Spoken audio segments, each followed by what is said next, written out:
Things just took a sickening turn for the Buccaneers. The win over the Texans on Monday night, while very exciting and exhilarating, did come at quite the cost. While we already talked about Kalijah Kancey's season-ending injury, there are even more injuries and season enders to talk about right here on Bucs Digest. Welcome back, everyone. I'm Sebastian, your host. Apologies for not looking all, buccaneered up, but it's a bit of a solemn, mournful day. The season's not over by any stretch. We're just entering week 3, but man, the Buccaneers took a hit this week. It was like a missile. We're currently really feeling the fallout from Monday night, and boy, you gotta appreciate the resiliency and the guys pushing through to get that win. But it's like, at what cost, man? We have currently taking on quite a lot of injuries. And while I want to stay positive for all this stuff, we're going to have to kind of go through what's happened and just everything that we're going to have to do to get over this hump or get over this new challenge, because it will not be easy. But championship teams don't ever back down from these kind of things. So let's just jump right into it. But remember, subscribe, because 95% of people aren't even subscribed when they watch this thing. So just hit the bell, hit the button, join Bucs Digest. Anyway, here we go. Let's just roll right into it. We have ourselves Greg Allman first reporting that Bucs guard Cody Mauch's knee injury is significant enough he will require surgery that is expected to end his season. Another major loss for the Bucs, now down 3 starting offensive linemen in the short term. And speaking of that other O-lineman that is hurt, we have Bucs tackle Mauch and Goedeke's foot injury is significant enough that he's going to be placed on injured reserve and will miss at least the next 4 games. Tried to play through injury Monday night and had to leave the game after 12 plays. So these guys, it's awful. It's terrible. I there's no other way to put it. Cody Mauch, our starting right guard, is out for the year. And that's on top of Kalijah Kancey's news that we just got, who's also out for the year. These are 2 very important starters for the Buccaneers who are now gone. And Mauch and Goedeke will be out for at least a month going forward, starting this week. So it's rough. It's rough. Right now, the only current starters on the Buccaneers offensive line that will be hopefully playing this week, we'll have to wait and see at this point, is Graham Barton and Ben Bredesen, who, there's just going to have to be a lot of rotations and a lot of shifting around because Tristan Wirfs is not expected to come back to play this week. It seems like they're aiming for a week 4 against the Eagles comeback for Tristan. So this week is going to be very, very interesting, especially because the Eagles' defensive pass rush is nothing to shrug off. It's going to be quite the challenge for the offense, the offensive coaches, Baker Mayfield, the skill players, all the guys. And not to mention, Mauch and Goedeke wasn't practicing today. We're not sure why. Hassan Reddick wasn't practicing either. So hopefully those guys are good when game time comes around. But right now, the big pieces of news were Goedeke and Mauch, because those were we have finite understandings of how long they'll be gone. Goedeke could be longer than a month, but that's currently where they've placed him, is on that injured reserve. So 4 games for now is the countdown to hopefully getting Mauch and Goedeke back. But yeah, it hurts. And because we're already doing some reshifting around just to, Charlie Heck did a heck of a job, no pun intended, coming in and playing right tackle after Goedeke went down. Obviously, he kind of was a turnstile for a little bit during the game because the pass rushers were able to get to Baker quite a few times. But, all things considered, he could have done a lot worse, which feels a bit bizarre, but Baker did get beat up. He is dealing with a foot or a toe injury. I can't remember exactly which one it was, but he says he's good in the press conferences. He's a tough guy. He probably won't ever give the opponents anything to work off of, like, oh, he's injured, let's go after his legs or anything like that. But man, I don't really know what else to say besides this is a huge bummer. This is going to be a huge challenge to get over. But let's keep moving on in terms of the news. Matt Matera, Pewter Report, had to say there's no way to sugarcoat it. The Bucs are in dire straits along with their offensive line. No Mauch and Goedeke for several weeks. No Cody Mauch for the season. Tristan Wirfs hasn't played a game yet. The 2 holdover starters from a season ago are playing different positions. And now if Jordan can't go, Mike Jordan, the guard that we brought up from the practice squad, that means another new face on the the offensive line. After signing offensive lineman Dan Feeney last night off of the Bills practice squad on Wednesday night, they were back at it again Thursday morning. The Bucs signed a familiar face in offensive guard Sua Opeta to the practice squad. So they're signing a whole bunch of people, kind of just trying to get them familiar with everything. But they're in emergency mode right now. That's just kind of how it's going right now. And then Matt continued on by saying Opeta signed with the Bucs last season and was in competition with Ben Bredeson for the starting left guard position.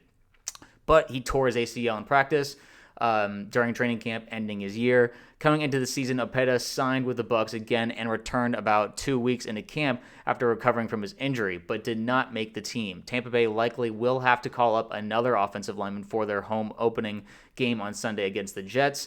Whether it's Opeta, Ben Scott, or Luke Haggard, they also have Elijah Klein on the active roster that could fill in at guard, along with Feeney, who is just coming to a new offense. That was a lot. I know, and it's crazy to think that all of this is happening in just a matter of like 48 hours. We knew Goedeke was hurt, but the Cody Mauch injury kind of came out of nowhere. And now he's gone for the season. And, the Kalijah Cansey injury news hurt. But now it's like, okay, Goedeke's out for at least a month, 4 games. And now we just have 2 remaining stars on the offensive line who are already switched around trying to, make it work. So we can only guess at this point where everyone's going to be lined up for Sunday. There's not going to be much practice for these guys. They won't have a lot of communication, and they won't know a lot of plays. So it's just, they're going to have to work overtime. A lot of studying, a lot of just communication with Baker, the offensive line coaches, Josh Grizzard. That they're going to have to work overtime. There's just, the Bucs know that they have a good chance. They still have a chance to beat the Jets on Sunday. With Tyrod Taylor, I get it. It's the backup quarterback curse, but we just beat our primetime curse. We haven't won a primetime game in several years. So we just beat that. There's no reason why we can't beat the backup QB curse, but we're going to have to do it under, severe restrictions and severe circumstances. Just the offensive line, you typically football games are won in the trenches. And this is going to be a game where the Jets are going to be licking their chops knowing, okay, Baker is going to be vulnerable. Their run game won't be as good, and we'll be able to get around pretty well. They only have 2 starters left, and, those 2 starters, one's only in his sophomore season, and Bredeson is still also relatively new to the rotation of the Bucs offensive line. So I just... It's hard not to be worried. It's hard not to be concerned. I don't like being like this, but man, it just felt like, specifically last night to this morning, just the bad news kept piling up. Mike Jordan is also another player who wasn't practicing. He wasn't even put on the injury report, so people are concerned he might be out for a long period of time.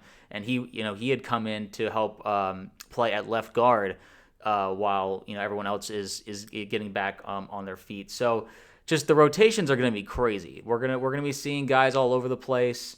I would not be surprised if they put Graham Barton back at right tackle or who knows what's going to happen. Probably Heck will be at right tackle just because he has experience with the team. But that's not very encouraging. And listen, the game's become very concerning and very worrying just because of what we're dealing with on this offensive line. And they will be talking about it on the broadcast. They will be just discussing what we have to do. Mike Jordan now, obviously, he can't even help us. So we're bringing in all these guys. Elijah Klein is a name that people brought up as a potential guy who could help. Sua Opeta, he's someone that was on the team last year, but then tore his ACL, and then he wasn't able to make the team during training camp this past off season. But now he's back because we're just our players are dropping like flies. So all these guys are going to be competing for to be on that starting line. And given our luck, just who's to say that? There's a good chance that we'll see people rotated in and out at offensive line during different drives just to be trying different things and seeing what's working and seeing what isn't working. It's just one of those things that you have to experiment big time here. They're going to have to. Hopefully we're using today. They're going to use tomorrow. Maybe even Saturday if they have to. Maybe just walkthroughs, just talking through all the plays and getting everyone on the same page. It's a lot that they have to cover. Greg Allman had to say, huge challenge ahead for Bucs offensive line coaches Kevin Carberry and Brian Pachuki. Pacucci, sorry. They'll get worse and Goedeke back before long, but Sunday is an absolute makeshift line, relying on guys out of position, rookies, and newcomers signed this week. I mean, I'm. It's almost like people are dumbfounded. I am dumbfounded. I don't think I've seen the Bucs offensive line this ravaged, especially this early, but even maybe just at all during the season. We've had to do different things to help out our offensive line, but like, it's like a plague of injuries has just suddenly just completely smacked the Buccaneers across the face. And there will be fans in the comments, and there will be people talking about this online about what's going on with our training staff, our conditioning guys, and that's typically where a lot of the fingers like to be pointed, or the blame likes to be shifted. It's sometimes teams just get ravaged with this stuff. We've had seasons where we've almost had no offensive line injuries and we stayed relatively healthy. Sometimes this stuff just unfortunately happens. Now maybe there is something there. Maybe often there's some training staff that maybe we could use some new fresh air, some new blood in those areas and help train our guys maybe a bit differently. I don't know. But I haven't seen reporting regarding like the operation of how our guys have been training and conditioning to be anything, less than ideal or less than what the players feel like they need. So it's just one of those things. People are only speculating about that. But you can't really confirm it or deny it unless someone from the team actually specifically brings it up that like, oh, we're, working on figuring out our conditioning practices, or, the guys aren't, being trained the right way. Unless someone says that, we would just be, throwing stuff in the air, and we just don't know. We just don't know. And at this point, just like the Bucs team themselves, we have to deal with it and we have to move forward, getting these new guys in, training them and bringing them in, making sure that they feel like they can do a good enough job to operate the offense at a level that could get us a win. The Bucs aren't forfeiting this game. We're trying to win on Sunday. We're trying to win every week, obviously, but the Jets are a much more winnable game than the Eagles. The Eagles will be our biggest challenge yet, and we're hoping that we'll have Wirfs back for that game. But I want to bring it back to you guys. Let me know what you think about all of this. I can't imagine it's much positive words or many positive thoughts, but I just want to know where your head's at, where are you guys feeling just regarding what this means for the Buccaneers. How do you think that, like, who do you think will be playing where on the offensive line? Do you think that we still will be able to have a run game with Bucky and Rachaad White? We just don't want to get anyone else injured. And do you think that, the offense will be able to score points against this Jets defense? The Jets defense didn't look too good against Aaron Rodgers and the Steelers. So I do believe that there's a chance. Obviously, week one is always weird, but I do think there's a chance that the Bucs will be able to score. It's just going to be a bit more complicated and probably a bit harder than it's been in past weeks and just games in general. It'll be a test of resiliency once again. And I will be excited. I will be at the game this week. We'll be wearing those white, beautiful creamsicle jerseys, the 76 jerseys. I know I keep saying that, but I am really excited to see that, just the stadium all, wearing that stuff. And, anyway, that's at least something to look forward to during these dire times. But anyway, sound out in the comments below. Like, share, subscribe, all that good stuff. And we'll keep you updated as they figure out the offensive line and just everything else. But until then, I will see you in the next video.